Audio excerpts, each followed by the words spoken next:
Hey there, and welcome to Lesson 4 of our Linux cybersecurity series. Today we're focusing on securing containers and diving into some specialized tools that help lock down our Linux systems. As container adoption grows, so do the threats targeting them. So let's explore how to stay a step ahead. In this lesson, we'll cover how containers in Linux help enhance cybersecurity through isolation, efficiency, and consistency. We'll also look at security tools and practices, like image scanning, hardening, and encryption, that can help you defend containerized environments.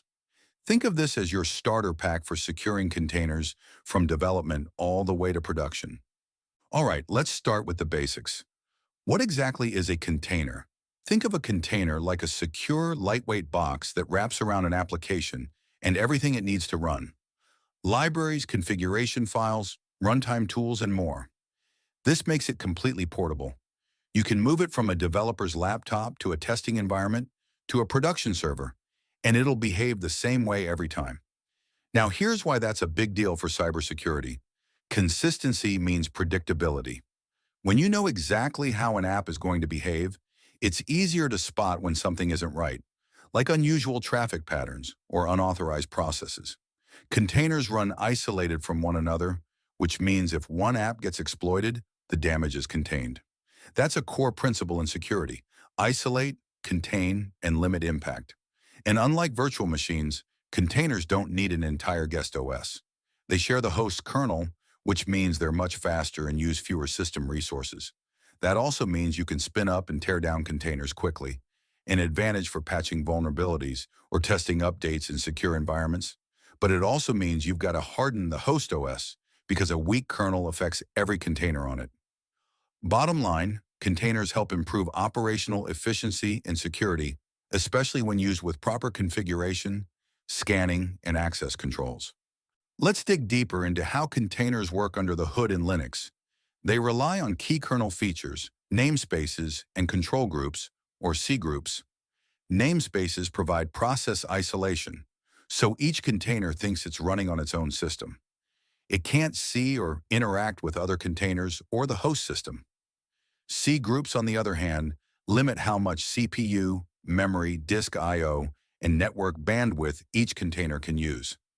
This prevents any one container from hogging resources or launching denial-of-service attacks. Now, security-wise, this architecture creates boundaries between workloads. If one container is compromised, the attacker can't easily hop over to another. This isolation reduces lateral movement, a major concern in breach scenarios. Add to that container runtimes like Docker and Podman, which abstract complexity and let you define rules for access, networking, and file mounts. Podman is especially secure because it runs containers without a daemon and supports rootless mode by default. These architecture choices are what make containers a strong base for secure software delivery. Why does this container setup matter so much for security? Because it's built around separation and minimalism. Containers boot quickly and operate with less overhead than virtual machines, which makes it easier to deploy frequent updates, especially security patches. This fast cycle reduces the window of exposure from known vulnerabilities. Also, containers make application behaviors more predictable. Since each container runs in a fixed environment, it's easier to detect anomalies, like when a container suddenly starts reaching out to suspicious domains. And because they share the host kernel, you must be extra careful. A kernel exploit could affect all containers, which is why keeping the host OS updated and limiting container capabilities is crucial. Container architecture gives us both speed and control, two key elements in proactive cybersecurity. There's a whole ecosystem of tools designed to work with containers, but not all of them offer the same security posture. Docker is great for development, but it traditionally required root access, which can be risky. Podman is a more secure alternative because it supports rootless containers out of the box, minimizing the impact of a compromised container. Then there's LXC and LXD, which are more like lightweight virtual machines. They're useful for running full Linux systems inside containers, but they also increase complexity, so you have to harden them more carefully. Kubernetes sits on top of all of this and handles orchestration, deploying, scaling, and managing containerized applications. But Kubernetes itself must be secured. Misconfigured clusters have led to major real-world breaches. Use role-based access control, RBAC, TLS authentication, and network policies to lock down your Kubernetes environments.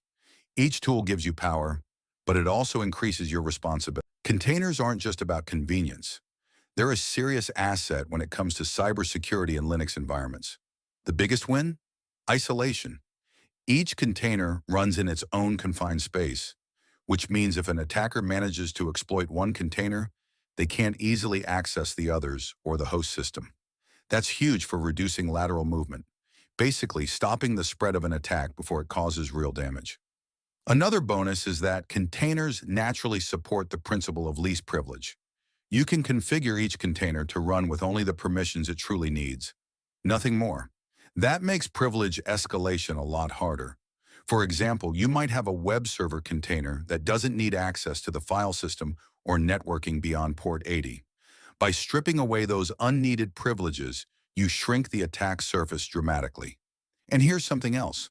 Containers are great for building and deploying security tools.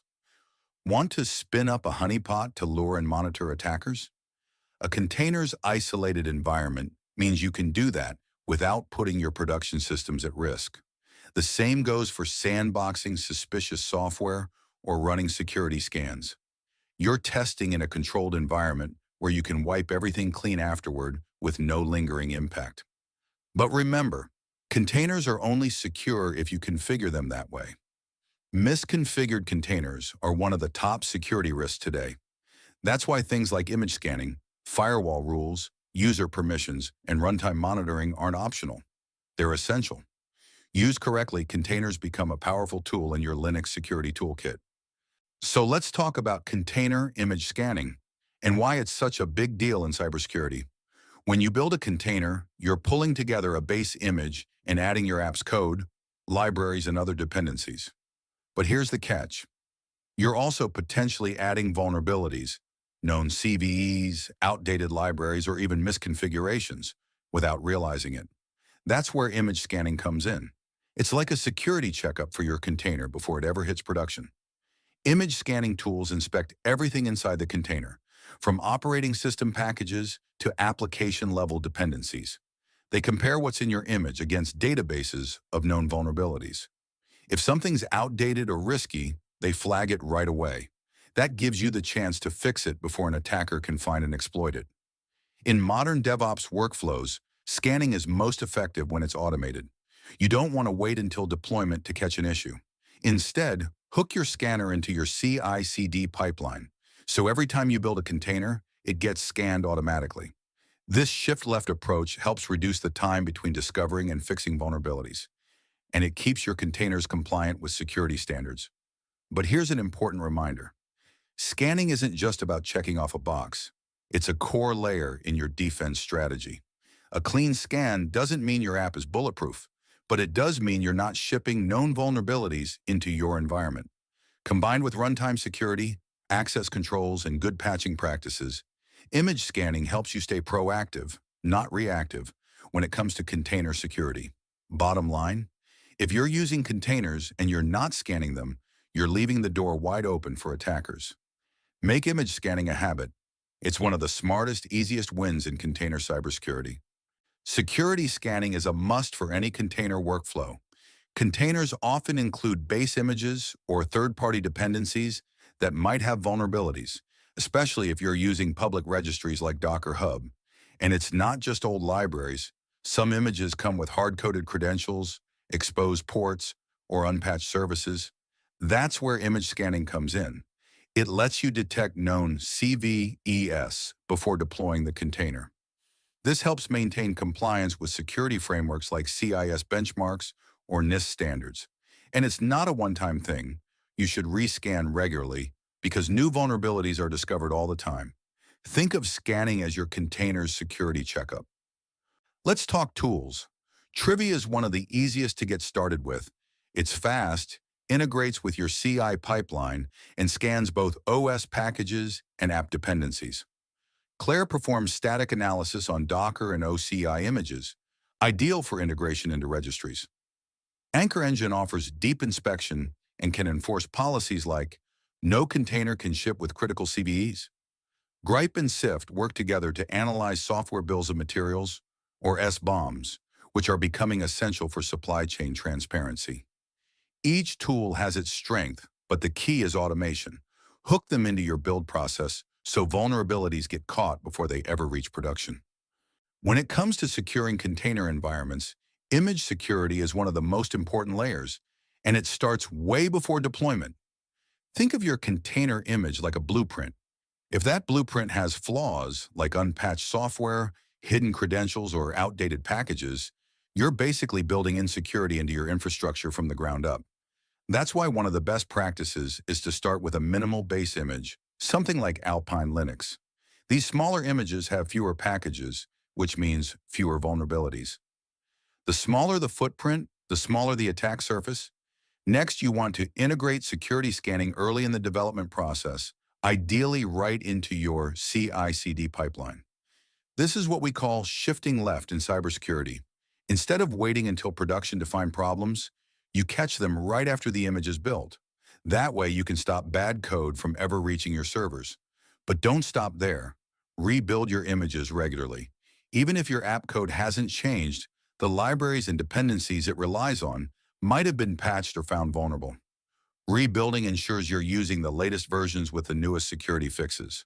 Also, remember that static scanning only gets you part of the way. You need to think about what happens after deployment too. That's where runtime security tools come in. They monitor container behavior, looking for suspicious activity like privilege escalation, unexpected file access, or odd network connections. If something's acting strange, you'll want to catch it in real time. So effective container image security isn't just about running one scanner. It's about building a secure process, starting with minimal images, integrating early scans, keeping everything updated, and watching how your containers behave once they're live. Let's talk about container hardening. It's basically the process of locking down your containers so they're less vulnerable to attacks. Think of it like hardening a building, sealing the doors, reinforcing the windows, and putting guards at the entrances. In the container world, that means reducing what attackers can see, touch, and do if they ever get inside. First up, you want to remove anything that's not absolutely necessary. That means no unused tools, no debug packages, no extra services running in the background. The fewer moving parts, the fewer opportunities for an attacker to exploit something. Then there's securing the container image itself. Always verify your images come from trusted sources or use signed images from private registries. This helps you avoid supply chain attacks, where malicious code is slipped into a seemingly safe image. Next, apply runtime policies. These are rules that control what a container can and can't do once it's running. For example, you might block certain system calls using seccomp or restrict file system access with AppArmor or Linux. These tools help enforce boundaries even if a container is compromised. Hardening also means setting up your containers to operate with minimal privileges. Avoid running as root. Drop unnecessary Linux capabilities. Limit access to host resources like volumes or the network stack unless absolutely needed. Finally, don't treat hardening as a one-time setup. Threats evolve, so should your defenses.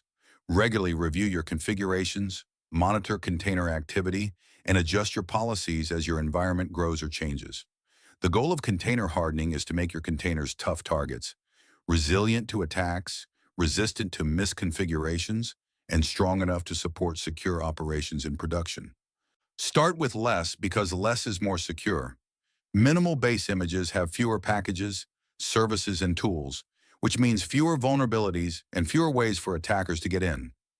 Alpine Linux is a popular choice. It's tiny, fast, and has a good security track record.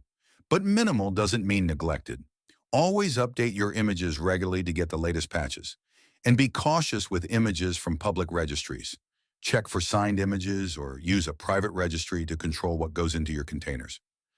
When we talk about securing containers, one of the golden rules is this: never give more access than absolutely necessary. That's the heart of the principle of least privilege, and it's one of the most effective ways to minimize risk in a Linux container environment. By default, many container images run as the root user. That's a big problem. If an attacker compromises that container, they get root-level access, not just inside the container, but potentially to the host system too, especially if other controls are weak or misconfigured. That's why the very first thing you should do is run containers as a non-root user. You can set this in your Docker file using the user directive or by running the container with the double-dash user flag. It's a small change, but it can make a huge difference. Even better, consider using rootless container runtimes like Podman, which are designed to operate without any elevated privileges on the host at all. Then we move on to capabilities. Linux grants certain powers, like mounting file systems or changing network settings, through something called capabilities. Containers don't need most of these and they can be stripped away. Use double-dash cap drop to remove everything you don't need, and double-dash cap add only to re-enable the absolute essentials. This limits the container's ability to perform dangerous actions, even if it's hijacked. Don't forget about file permissions either. Make sure containers only have access to the volumes and directories they need. Lock everything else down. If your app doesn't need to write to the file system, mount it as read-only. User controls aren't just a technical step. They're a strategic defense. They help reduce the blast radius of a breach and make your environment much harder to exploit. Think of it like this. Even if an attacker gets in, you've already tied their hands behind their back. That's what good security looks like. All right, so you've built your container, scanned it, and hardened the image. Great job. But here's the thing. Even the most secure container image can still be vulnerable after it starts running. That's where runtime security comes in. It's all about watching and controlling what the container is doing in real time. Let's break it down. When a container is live, it can be attacked, misused, or exploited. Runtime security helps detect and stop suspicious behavior, like a container trying to access sensitive files, modify system binaries, or open unexpected network connections. So how do we actually configure runtime security in Linux containers? First, you want to limit what system resources a container can access. Tools like seccomp let you block certain system calls, the low-level functions containers used to interact with the Linux kernel. For example, if your container doesn't need to manipulate network interfaces, you can block those syscalls entirely. Next up, AppArmor or Selinux. These are mandatory access control systems built into the Linux kernel. You can assign specific security profiles to each container, defining exactly what files, directories, and capabilities it can use. If the container steps outside those boundaries, the action is denied or logged for review. You'll also want to restrict network behavior. Only expose the ports your app needs and use firewalls or Kubernetes network policies to control which containers can talk to each other. If your front-end container has no reason to access your database directly, block it at the network. Now let's talk about monitoring. Tools like Falco or sysdig let you define rules to detect abnormal activity. For example, if a container suddenly starts running a shell or writing to slash, etc., that's a red flag. And you can get alerted in real time. And don't forget logging. Collect container logs centrally with tools like Fluent, Loki, or ELK Stack, so you can analyze and audit activity later. Logging not only helps catch threats, it's also essential for compliance and incident response. So in short, runtime security is like having a motion detector and surveillance system for your containers. It doesn't just protect your app. It gives you visibility and control after deployment when threats are most likely to occur. And in the world of cybersecurity, that kind of real-time awareness is everything. Let's take a minute to talk about something that often gets overlooked: container networking. It might not sound flashy, but from a security standpoint, it's one of the most important areas to lock down. When you spin up containers in Linux, they're usually assigned their own virtual networks or interfaces. And by default, many of these containers can talk to each other freely. That might be fine for development, but in a production environment, that's a recipe for trouble. Here's why. If an attacker compromises one container, maybe through a vulnerable web app or an exposed API, they can use that open network to start scanning for other targets. Maybe a misconfigured database container or an internal service that was never meant to be exposed. Without proper network security, one breach can quickly turn into a full-blown lateral movement attack. That's why securing container networking is so important. You need to control who can talk to whom, how, and when. It's not just about keeping the bad guys out. It's about limiting the damage after something goes wrong. Let's take a closer look at two of the key technologies that make Linux containers secure and efficient. Namespaces and bridges. These might sound a little technical, but trust me, they're fundamental to how containers work and why they're such a strong option for cybersecurity conscious environments. First up, namespaces. Think of namespaces as a way to give each container its own little world. In Linux, namespaces isolate things like process IDs, network interfaces, mount points, user IDs, and more. That means one container can't see or mess with what's going on in another. It's like giving each app its own secure playground.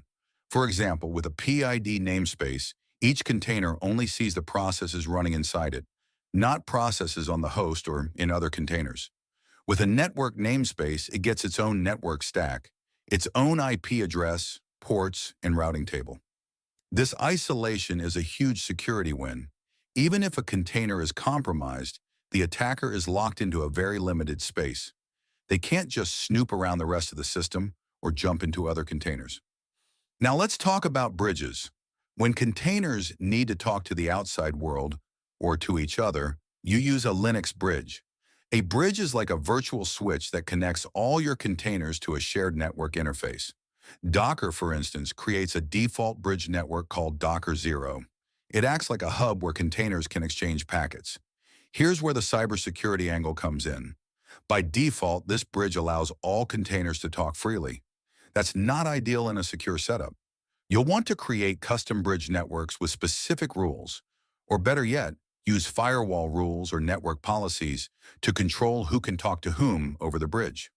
You can even completely isolate containers from the internet by removing their connection to the bridge.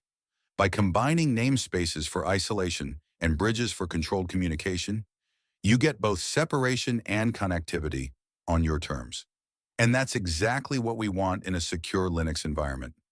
The ability to run complex systems in containers, but still enforce strong boundaries and network controls. So in short, namespaces keep containers private and secure, while bridges connect them, but only if you allow it.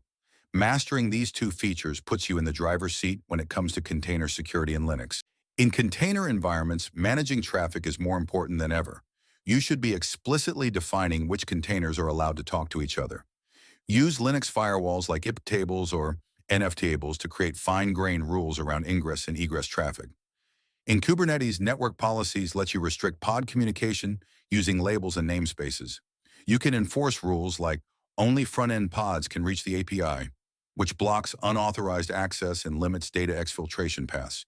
It's a core part of defense in depth. Let's talk about one of the core pillars of cybersecurity, encryption, specifically how we secure communication between containers in a Linux environment. When containers talk to each other or to external services, they often pass sensitive data back and forth. If that data isn't encrypted, it's fair game for attackers who might be sniffing around the network. That's where TLS and SSL come in. These protocols encrypt data in transit so that even if someone intercepts the packets, all they see is gibberish. In a basic setup, you might manually configure TLS certificates for each service. But in larger environments, like Kubernetes clusters, you can automate encryption using something called a service mesh.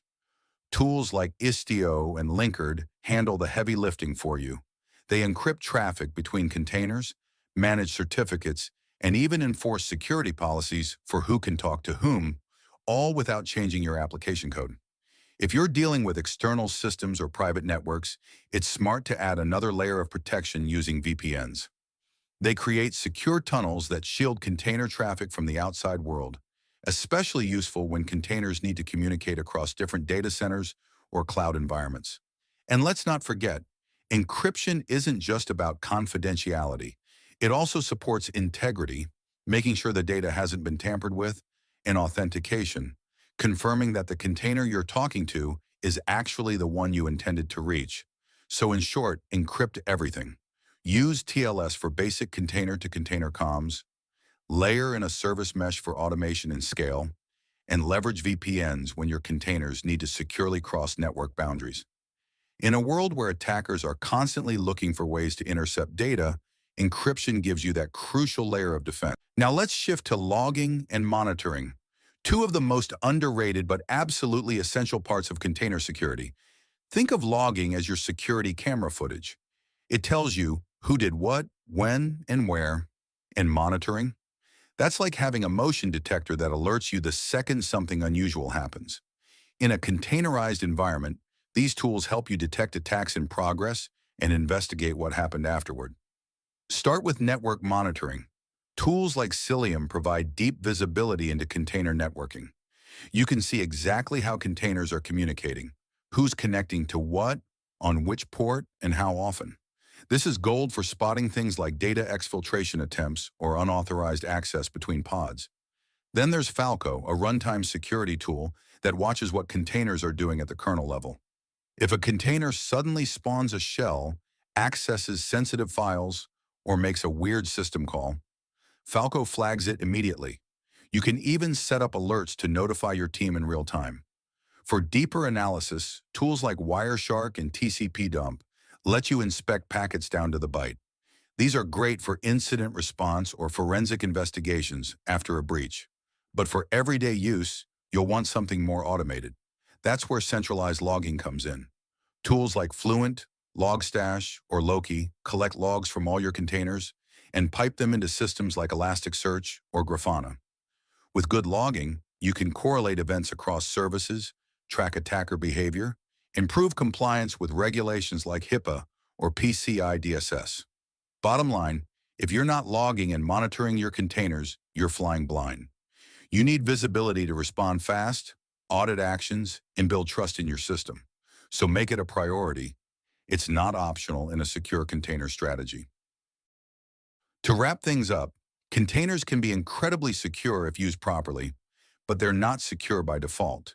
You need scanning, hardening, privilege control, firewalls, encryption, and strong logging to build real security. These layers work together to protect Linux-based container environments from modern cyber threats. Thanks for following along. Now you're better equipped to secure containers like a pro.